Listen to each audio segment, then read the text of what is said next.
யாருக்கு? எங்களுக்கு ஒரு கட்சி இருக்குது, நாங்கள் அடுத்த கட்சி சப்போர்ட் பண்ணோம்.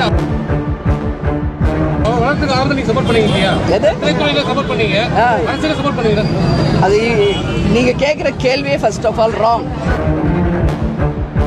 ஏன் சொல்லவா? சினிமா வேறு, அரசியல் வேறு. எங்களுக்கென்று ஒரு கட்சி இருக்கிறது, எங்களுக்கென்று லட்சக்கணக்கான தொண்டர்கள், நிர்வாகிகள் இருக்காங்க.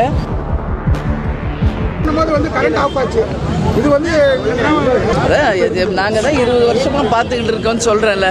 இன்னைக்கு மட்டும்தான் கரண்ட் ஆஃப்னு நினைக்கிறீங்களா? யாருக்கு? எங்களுக்கு ஒரு கட்சி இருக்குது, நாங்கள் அடுத்த கட்சி சப்போர்ட் பண்ணோம். அது நீங்க கேட்குற கேள்வியே ஃபர்ஸ்ட் ஆஃப் ஆல் ராங். ஏன் சொல்லவா? சினிமா வேறு, அரசியல் வேறு. எங்களுக்கென்று ஒரு கட்சி இருக்கிறது, எங்களுக்கென்று லட்சக்கணக்கான தொண்டர்கள், நிர்வாகிகள் இருக்காங்க. நேற்று கூட ஒரு ப்ரெஸ் மீட்டில் நான் என்ன சொன்னேன்? கேப்டன் படத்தை யாரும் எங்கள் அனுமதி இல்லாமல் எங்கும் போடக்கூடாது அப்படின்னு ஏன் சொல்கிறேன்னா, இது தவறான முன்னுதாரணம். எங்கள் தொண்டர்கள், எங்களுடைய நிர்வாகிகள் அதை விரும்பலை. சினிமா வேறு, அரசியல் வேறு. நாங்கள் தான் 20 வருஷமா பார்த்துக்கிட்டு இருக்கோம்னு சொல்கிறேன்ல. இன்னைக்கு மட்டும்தான் கரண்ட் ஆஃப்னு நினைக்கிறீங்களா? 3 நாள் ஆச்சு நான் பிரச்சாரம் ஆரம்பிச்சு. எங்கே போனாலும் கரண்ட் ஆஃப் நடந்துக்கிட்டு தான் இருக்குன்றத உங்களுக்கு சொல்கிறேன்.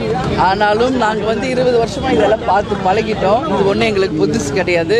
அதனால தான் வண்டியிலேயே மைக்கு, லைட்டு எல்லாம் வச்சு எல்லாமே ஜென்ரேட்டர் செட்டப்போட தான் சென்னையிலேருந்தே கிளம்பும். இதெல்லாம் நாங்கள் பார்த்தது தான். சவால்களையும் எதிர்நீச்சலை சந்தித்தே வளர்ந்த கட்சி தேமுதிக. வரும்போது மக்களோட கூட்டம் உங்களுக்கு எப்படி தெரியுது மேடம்? இந்த வரப்போற நாடாளுமன்ற சட்டமன்ற தேர்தலை எப்படி எதிர்கொள்ளுங்க? எப்படியான இது இருக்கும் உங்களோட கருத்து? இன்னைக்கு திருப்பத்தூர்ல பாத்தீங்களா எப்படி இருக்கு எழுச்சி? எப்படி இருக்கு நீங்க சொல்லுங்க. நல்லா இருக்கா? பத்திரிகைக்காரர் நீங்க சொல்லுங்க. ஏன்னா நீங்க கண்கூட பாக்குறீங்க.